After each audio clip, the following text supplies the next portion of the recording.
望、感謝、勇気、そして平和、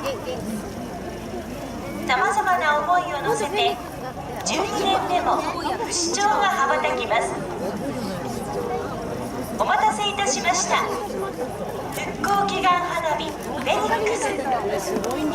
2016の打ち上げです。12年目以降もこのフェニックス花火を見たい、みんなに来てほしいと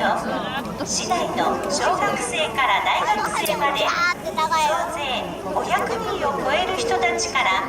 協賛金・募金活動に参加していただきました。今年4月14日に発生しました熊本地震の一日も早い復興と、まだ気づいえぬ東日本大震災からの復興、そして世界の恒久平和を記念して、